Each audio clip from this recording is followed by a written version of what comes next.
The Neighbor. There's a photograph that Dennis Rader once took of himself. In it, he is wearing women's clothing, underwear stolen from one of his victims, and a rubber mask over his face. His wrists are bound. He is posed in a position designed to mimic the bondage he forced upon the women he murdered. He took this photograph himself, using a self-timer, in a private moment he called a project. He then filed it away with the rest of his archive. The poems, the drawings, the trophies, the meticulous written accounts of what he had done and what he planned to do next. He was, at the time, the president of his church council. He was a father of two, a Boy Scout troop leader, a compliance supervisor for the city of Park City, Kansas, who spent his working days measuring the height of people's grass and issuing citations for overgrown lawns. He had a wife who trusted him completely. He had neighbors who waved at him in the driveway. He attended Sunday services and sat in the same pew, week after week, in the same Lutheran church where he would later carry the body of one of his victims to photograph her in the basement. His name was not yet public knowledge. In Wichita, Kansas, they called him BTK. The letters stood for bind, torture, kill, a name he had given himself in a letter he composed and mailed to a local newspaper, because he had grown impatient waiting for someone else to name him. He wanted to be famous. He wanted credit. He needed the world to know that what was happening was not random, was not the work of some disorganized, impulsive predator, but the achievement of a man with a system, a method, a vision. Between January 1974 and January 1991, he murdered 10 people in and around Wichita, Kansas.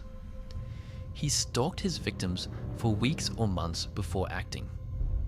He called his home invasions projects and gave each one a code name, the way a military officer names an operation. He kept trophies. He kept photographs. He kept written accounts so detailed and so cold that investigators who later read them described the experience as among the most disturbing of their careers. And then he went home. He helped his children with their homework. He showed up to work. He attended church. For 31 years, nobody knew. The city of Wichita, Kansas, sits in the south-central part of the state on the Arkansas River. It is the largest city in Kansas and presents itself exactly as it is: a flat, unpretentious Midwestern city of hard work and church socials and high school football games under Friday night lights. In 1974, it was a city of roughly 270,000 people. It was not the kind of city where things like this happened, and yet, something was moving through the neighborhoods of Wichita in those years. Through the modest ranch houses and the quiet streets, behind the drawn curtains and the unlocked back doors. Something that wore the face of a neighbor. Something that attended your church. Something that, if you passed it on the sidewalk, would look you in the eye and say good morning. It had a name.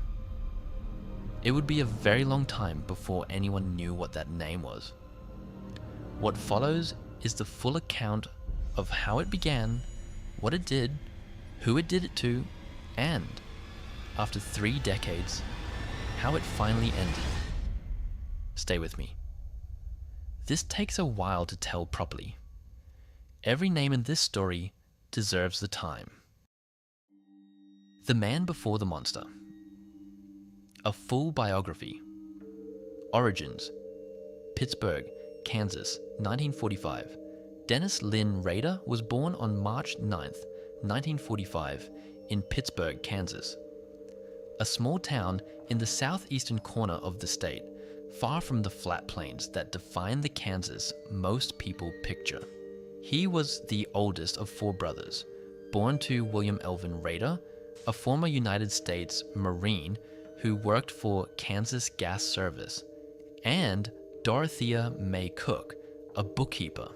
His parents were members of the Zion Lutheran Church, where Rader was baptized. Both worked long hours. Rader would later say that he felt neglected as a child. Not abused, not mistreated in any dramatic sense, simply not seen. His father was strict, described by those who knew him as God-fearing, but not cruel. There was no documented trauma in the clinical sense. No abuse, no obvious rupture, which is exactly what makes the case so unsettling. The family moved to Wichita, where Dennis grew up in a city that would later become the geography of his crimes. As a boy, he had interests that sounded ordinary: comic books, fishing, Cub Scouting. He was the kind of kid who joined things. He looked like the picture of Midwestern normalcy, right down to the church attendance, the hobby projects, the studied averageness. Underneath it, something else was happening.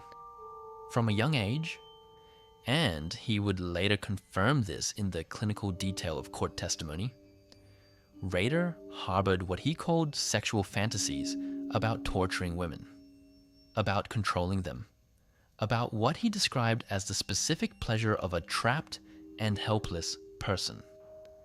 He tortured and killed small animals. He stole women's underwear from neighbors and wore it in private. He spied on female neighbors.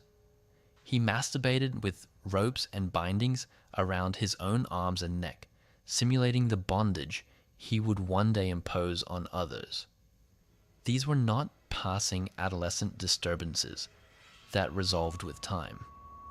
They were the early architecture of something that would spend the next several decades being carefully, patiently constructed. High school and early adulthood. At Wichita Heights High School, Rader was unremarkable in almost every social measure. He did not play sports. He did not join clubs.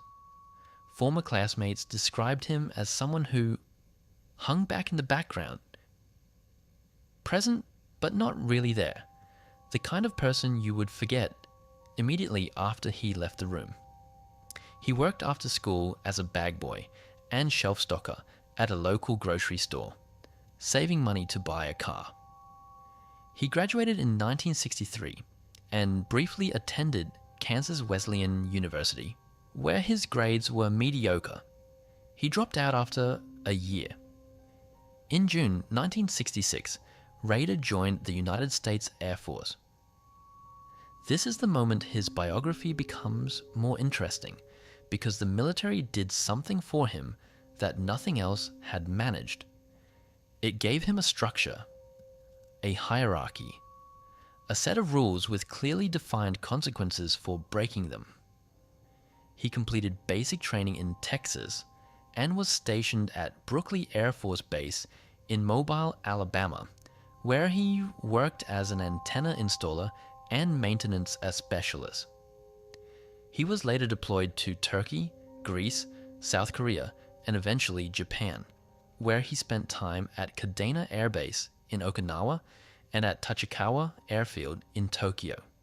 He earned a Good Conduct Medal, a Marksmanship Ribbon, a National Defense Service Medal. He was promoted to Staff Sergeant. He was, by military standards, a model airman. He received an honorable discharge on August 12, 1970. He would later say, with characteristic flatness, that the Air Force had taught him about sex.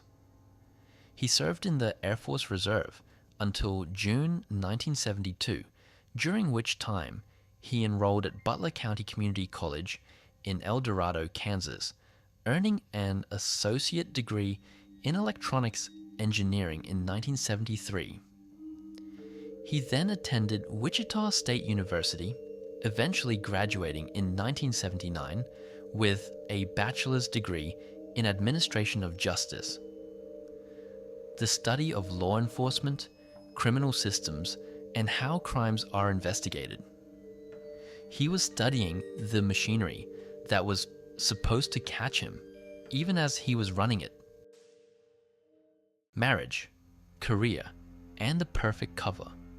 On May 22, 1971, Rader married Paula Dietz, a secretary for the American Legion, in a ceremony at Christ Lutheran Church.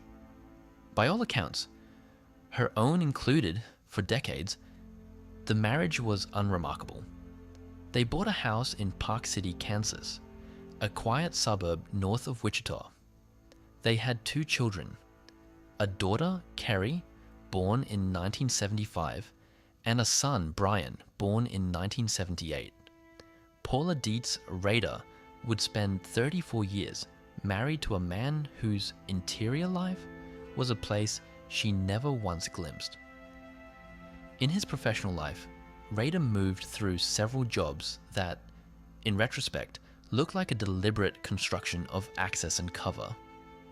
He worked briefly in a supermarket meat department.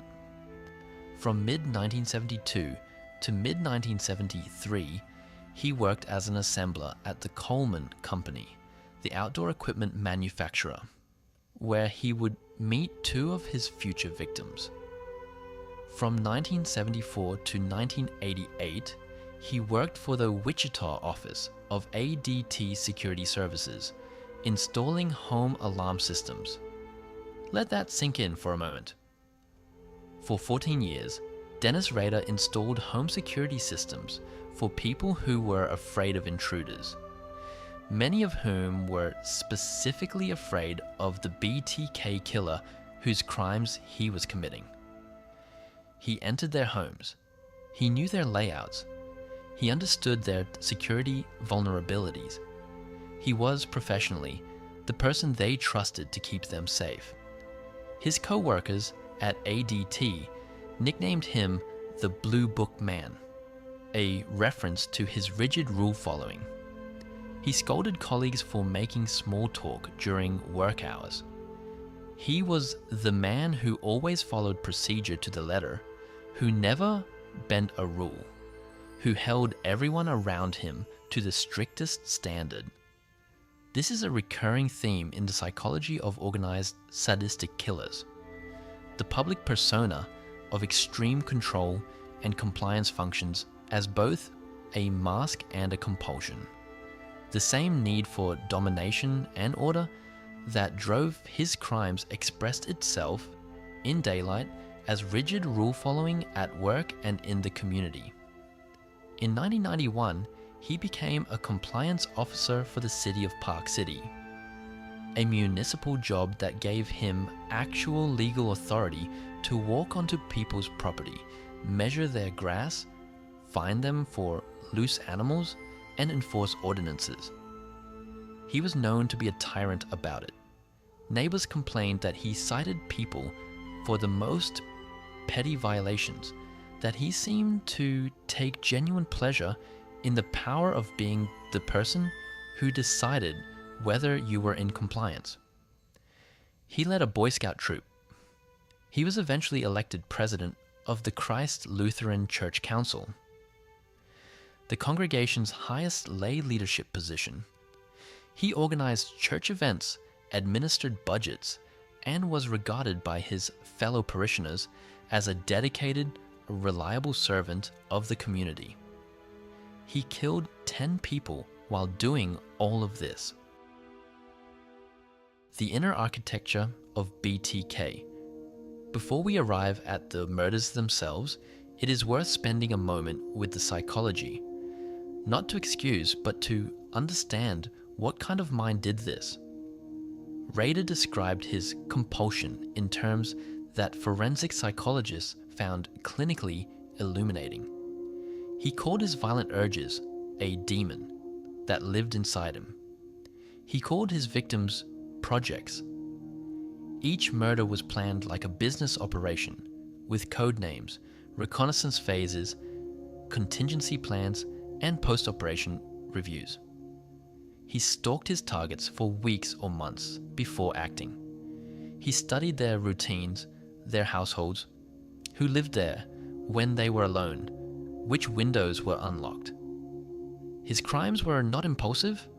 They were fantasized, rehearsed, executed, and then documented in journals, drawings, and photographs that he maintained for decades as a private library of his own deeds.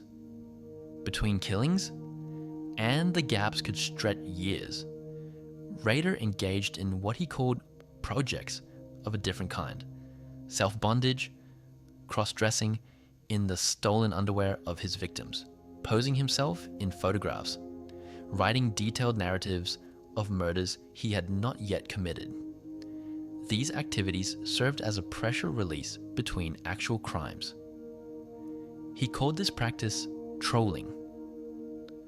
The constant scanning of the environment for potential victims, the selection of a project, the fantasy life sustained between acts. He was what forensic psychology calls an organized killer, methodical, patient, capable of long periods of apparent normalcy, returning to a fantasy world in private moments. He was not driven by impulsive rage.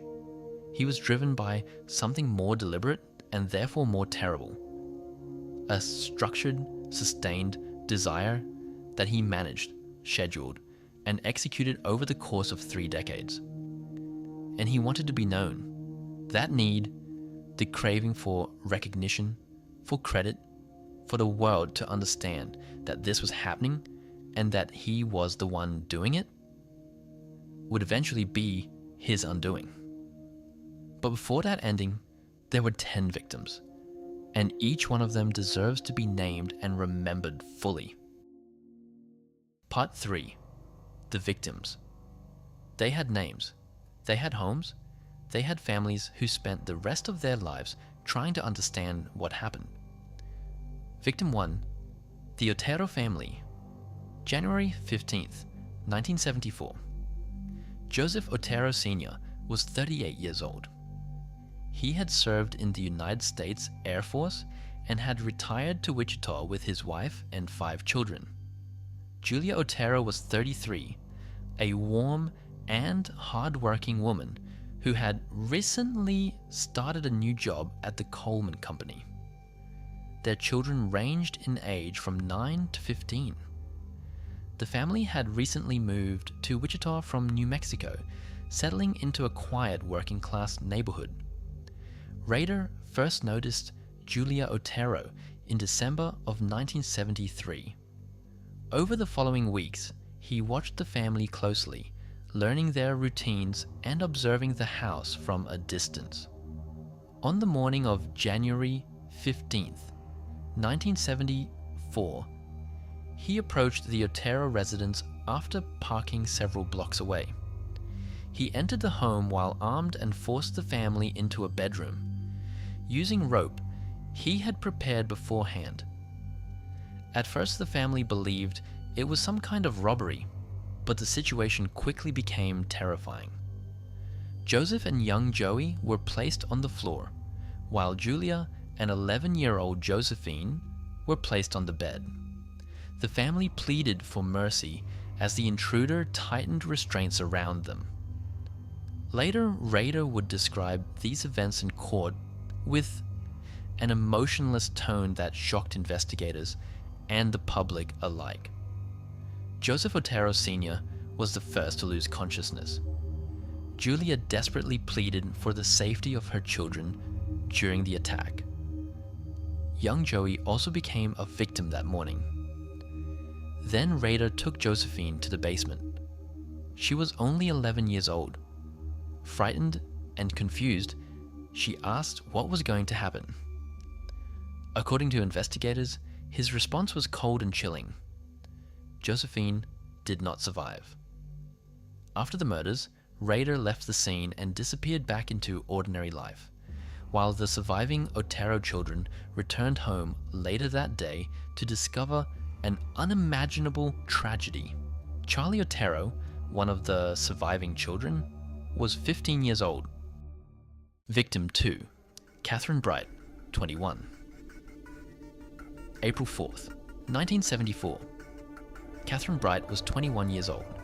She had worked at the Coleman Company, the same workplace as Rader and the late Julie Otero, and Rader had noticed her there. He selected her as a target after observing her enter her home, calling the planned attack Project Lights Out. What Rader did not know was that Kathryn's 19-year-old brother Kevin also lived in the house.